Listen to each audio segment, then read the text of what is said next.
இதை போன்றுதான் உணவே தியானம் என்பதிலே என்ன இருக்கிறது என்றால், உணவை உங்களுடைய உணவை உங்களுடைய கண் சரியாக பார்த்து, கைகள் சரியாக பார்த்து, அதை ஒழுங்காக எடுத்து ஒழுங்காக சாப்பிடுவது. சாப்பிட்டு கொண்டே பேசிக்கொண்டிருப்போம். இது உணவே தியானம் இல்லை.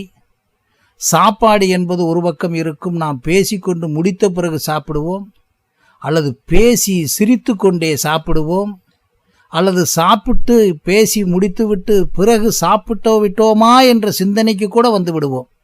சாப்பிட்டதே தெரியலை என்று கூட சிலர் பேசுவார்கள். இதெல்லாம் என்ன காரணம் என்றால், உணவின் மீது உங்களுடைய பொறிகளும் புலன்களும் இயங்கவில்லை.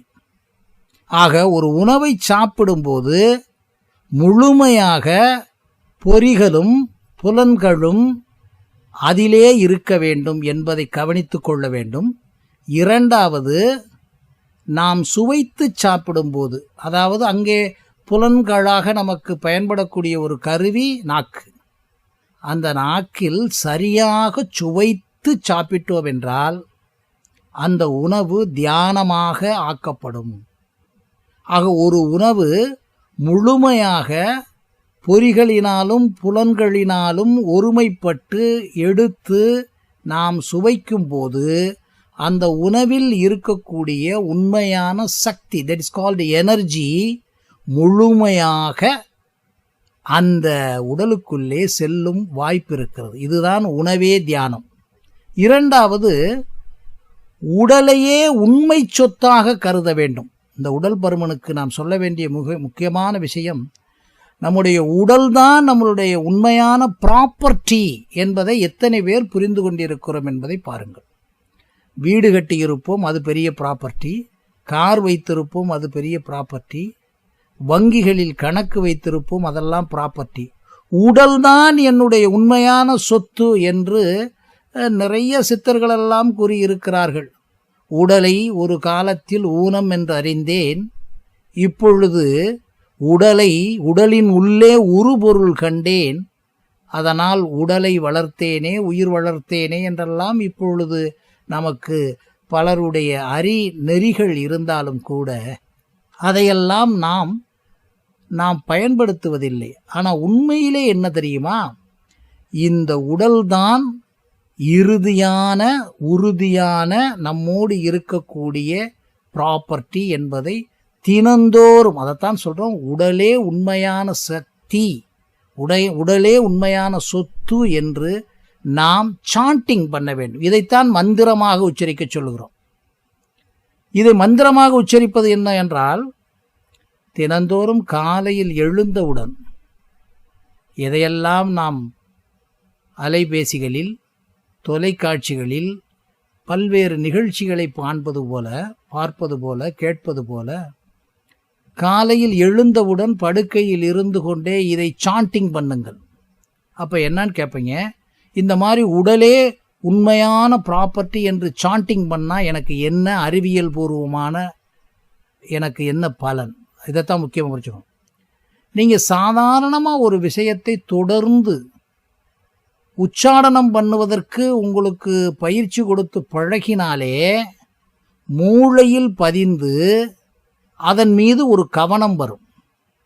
ஒரு பணம் வைத்திருக்கிறீர்கள், அந்த பணத்தை தொடர்ந்து கவனமாக வைக்க வேண்டும் என்ற நினைப்பு வரும்போது அதில் எவ்வளவு ₹1 வீணாக்குவோமா?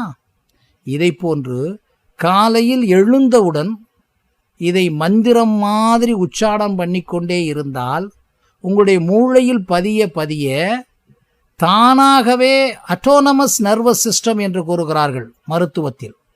உங்களுடைய மூளையில் இருக்கக்கூடிய நரம்புகளின் வழியாக, உணர்வுகளின் வழியாக உங்களுடைய உடலின் மீது கவனம் வந்துவிடும். எப்படி நீங்கள் வண்டியை ஓட்டிச் செல்லும் போது கவனமாக இருக்கிறீர்களோ அதன் மாதிரியே உங்களுடைய உடலின் மீது கவனமாக இருக்கும்போது உங்கள் உடலை சொத்தாக மதிக்கும் சிந்தனை வந்துவிடும்.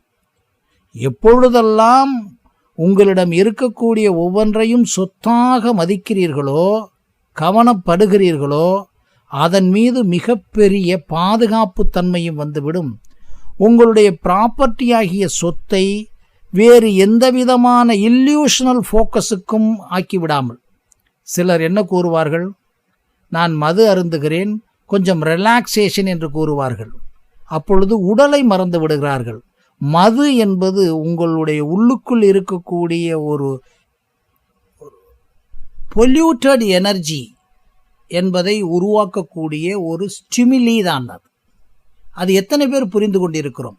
ஆக அந்த பொல்யூட்டட் எனர்ஜி என்றால் அந்த கலப்படமான சக்தியானது உங்களுடைய உடலுக்குள் இருக்கக்கூடிய இயல்பான இயற்கையான சக்திகளை எல்லாம் அழிக்கக்கூடிய ஒன்றுதான் என்பதை புரிந்து கொண்டால் உடலின் மீது இருக்கக்கூடிய கவனம், அதாவது உடல் நம்முடைய சொத்து என்று நினைக்கிறோமே, அந்த கவனத்தின் மீது இன்னும் அதிக கவனம் வரும்போது நிச்சயமாக மது அருந்த முயற்சி பண்ணும்போதோ அல்லது மது சம்பந்தப்பட்ட மற்ற போதைகளை அருந்த முயற்சி செய்யும் போதோ கொஞ்சம் நாம் இதை செய்ய வேண்டாமே, உடல் பாதிக்குமே என்ற நிலை வரும். இது எப்பொழுது நடக்கிறது என்றால், அட்டானமஸ் நர்வஸ் சிஸ்டமாக மூளையிலிருந்து நாம் ஏற்கனவே காலையில் பதிவு செய்த அல்லது இரவில் படுக்க போகும்போது இது என் உடல்தான் என்னுடைய உண்மை சொத்து என்று பதிவு செய்த ஒன்று நம்மை தூண்டும்.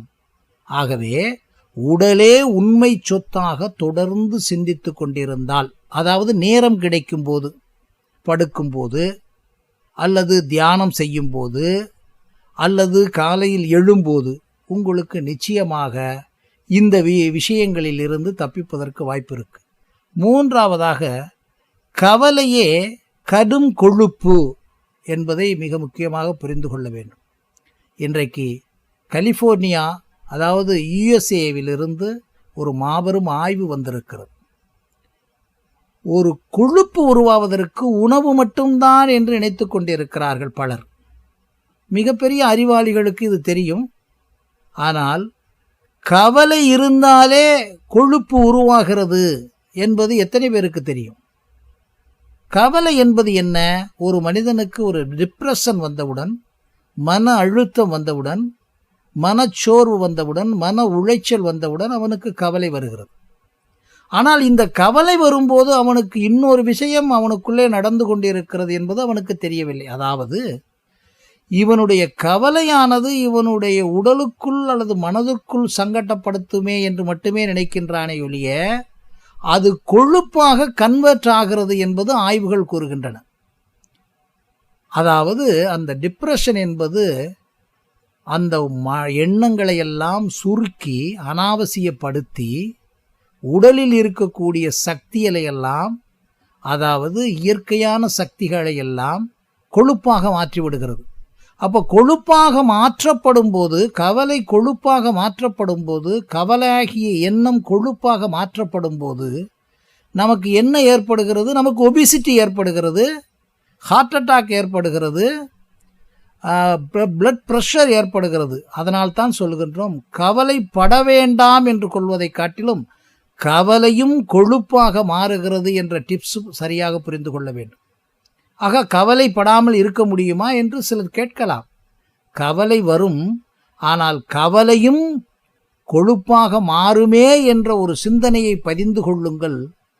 கவலையை ஓரளவுக்கு குறைத்து கொள்ளலாம் அல்லவா? இது. இன்னொன்று ஆணவம். எவரவருக்கு ஈகோ என்று கூறுகிறார்களே, ஃபால்ஸ் ஈகோ என்று கூறுகிறார்களே, திமிர் என்று கூறுகிறார்களே. திமிர் என்றெல்லாம் நம்ம அடிக்கடி சொல்லுவோம். எவரவர்களுக்கெல்லாம் இந்த திமிர், ஆணவம், அகந்தை, ஃபால்ஸ் ஈகோ வருகிறதோ அவர்களுக்கு மிகப்பெரிய அதிக கொழுப்பு, ஆணவமே அதிக கொழுப்பாக மாறுகிறது என்றும் ஆய்வு கூறுகிறது. எப்படி ஆணவம் அதிக கொழுப்பாக மாறும்? அதிக கொழுப்பாக மாறுவது மட்டுமல்ல, அதிக கொழுப்பாக மாறி இரத்த அழுத்தத்தை அதிகரிக்கிறது. இரத்த அழுத்தத்தை அதிகரிப்பதன்